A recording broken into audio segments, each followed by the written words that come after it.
हों, चिंता, शोक, भय, डिप्रेशन, नाना प्रकार की कल्पनात्मक भयावह वृत्तियों से कभी मुक्त नहीं हो सकते, वो कोई भी हो, चाहे जितना ज्ञान बघारते हो, चाहे जितना किसी को उत्साहित करने के लिए लौकिक शब्दों का, शास्त्रीय शब्दों का प्रयोग करे, पर जब तक आपका चिंतन, आपके आचरण तस्मात् शास्त्रम प्रमाणमते, शास्त्र प्रमाणित नहीं होंगे, तब तक आप चिंता, भय, शोक से मुक्त नहीं हो सकते।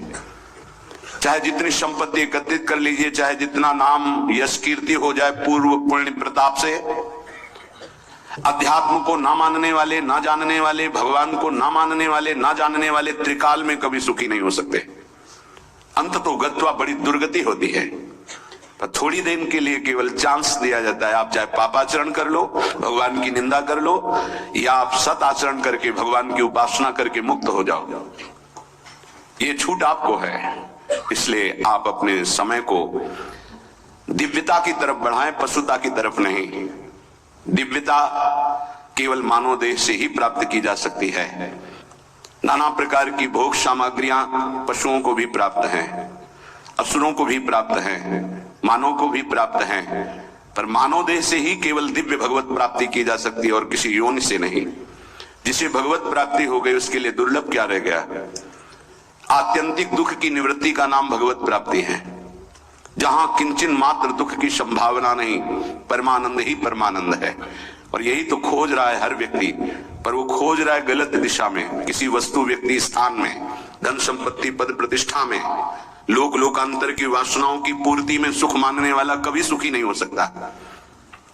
विश्वास कीजिए, ये कोई प्रोत्साहन देने के लिए केवल भगवान की चर्चा, नाम, महिमा या शास्त्र बातें नहीं है। ये सत्य है। सत्य पे चलने वाला अपने सत्य स्वरूप को जान करके कैवल्य परम पद को प्राप्त होता है। श्रीपाद प्रबोधानंद जी महाराज कह रहे हैं, हे भाई, विदूरे त्रैगुण्यादथ विमल विद्या मय परे, महानंदे वृंदावन भुवि सुकंदे रसतरो, अमर्यादा राधा चरण परिचर्या रस महा, महोदिद्वंद्वा हृदय परम धन्य स्फुरतु वह। बड़े भाग्यशाली हैं वो जन जो विद्या के प्रभाव से इस अविद्या त्रिगुणमयी माया से मुक्त होने की इच्छा करके श्री राधा चरणारविंद की उपासना कर रहे हैं। विद्या समस्त हितोपदेश विद्या है। हितोपदेश में समस्त शास्त्र, पुराण, मनीषियों के, ऋषियों के, ब्रह्म ऋषियों के, आचार्यों के, गुरुजनों के वचन, ये सब हितोपदेश है। यही परम विद्या है। इसी विद्या के बल से हम अविद्या का नाश करके त्रिगुणमयी माया के बंधन से मुक्त होते हैं। श्रीपाद कह रहे हैं, विमल विद्या परे। लेकिन हम जो तुम्हें प्रेम रस की बात कर रहे हैं, ये विद्या और अविद्या दोनों से परे है।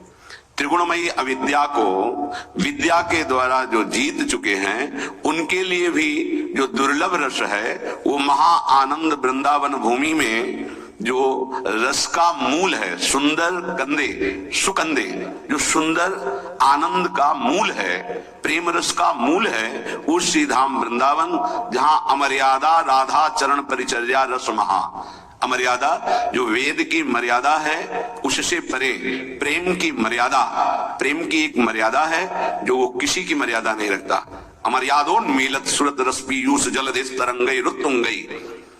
जहां प्रेम बाढ़ में है, प्रेम उच्छलित है, प्रेम प्राप्ति के लिए वेदान्नपि सन्न्यस्ति शाक्त केवलम अवच्छिन्न अनुरागम लभते, देवर्षि नारद जी कह रहे हैं। जो वेदातीत रस है, श्री किशोरी जी के चरणारविंद की प्रेममयी उपासना, किशोरी किशोर श्री लाडली लाल जी की, बोले अहोभाग्य है उनके जो विद्या से, परम निर्मल विद्या से त्रिगुणमयी माया का त्याग करके मोक्ष पदवी को प्राप्त हुए।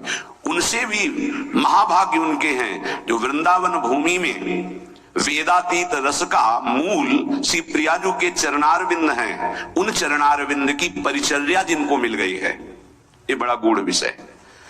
श्री राधा स्वामिनी की परिचर्या मिल गई है, जो अपने प्रीतम प्राणनाथ श्याम सुंदर के साथ नित्य विहार परायण है वृंदावन में। इनकी जिनको सेवा मिल गई है, अमर्यादा राधा चरण परिचर्या रस महा, ये प्रेम की एक मर्यादा है। जैसे शास्त्रीय मर्यादा है कि संध्या के समय सूर्य अर्घदान करते हुए गायत्री जप किया जाए, ये शास्त्रीय मर्यादा है, वैदिक सिद्धांत है। पर वृंदावन